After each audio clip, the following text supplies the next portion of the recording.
guys! Welcome to my channel! Ma'am Shilin Angelos Vlog. Ayan guys, mag-share lang ako today is anyway, gabi na guys, alas 9 na. Wala na, nakatuwaan ako ng anak kong make-upan. Wala akong salamin guys, nag-try lang ako.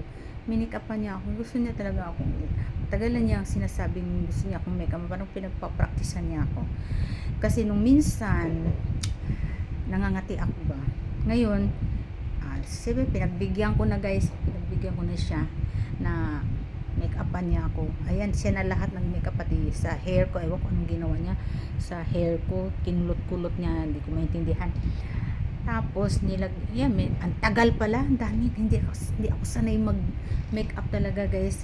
Lipstick lang talaga ako. Tapos, ayan, nilagay pa daw niya ng yung ilong ko para magmukhang matango. Ano, pinagbigyan ko lang talaga guys. Tapos yung mata ko, nilagyan niya ng, ayan o, ano ba tawag yan? Eyelashes, false eyelashes. Ayan, pakiramdam ko ang bigat sa mata ko. Tapos, ayan na mga, pati lipstick. hindi ko talaga guys, nag-share lang ako. Last time din, make-upan din niya ako, hindi pa siya ganun ka dunong, hindi pa siya masyadong ayan, pero ngayon okay na, pati kilay, nilagyan, sabi ko, ayaw ko ng makapal na kilay, ganyan. Tapos yan, huwag ka magsalamin mama pag nagpa-picture ka para makita mo yung difference. Ayan. Tapos, mamaya, ito naka-duster lang ako guys. Mamaya magbibihis na ako. Magpi-picture taking kami, dalawa. Ganyan. Kasi New Year. Ayan. So, ewan ko. Sabi niya, nagmukha daw akong bata. Sabi ko, naku, pinagbigyan ko lang guys. Para tagal na kasi niya akong inaawitan na kapag kita mama ganyan.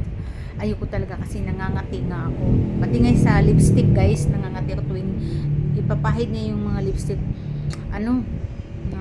nangangati ako.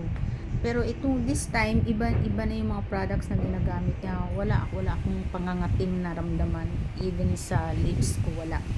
Ganyan, at least kahit paano pakatikim naman ng konting makeup.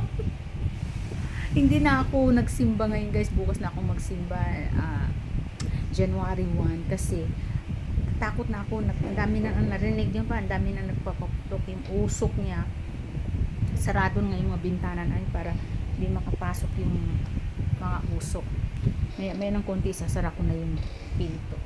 So yan guys, kanina ayan yung pagkain namin, ng iba nakatago na kasi mamaya wala, matutulog na ako guys bago hintayin lang namin mag 12. Tapos yun na, hindi kayo makatulog kasi sobrang ingay, ang daming mag-iingay dyan sa labas. Tsaka yung anak ko mag-ano kami nung sa bubbles. Ayan. So yan lang guys, ito lang yung aking huling vlog ko for 2025.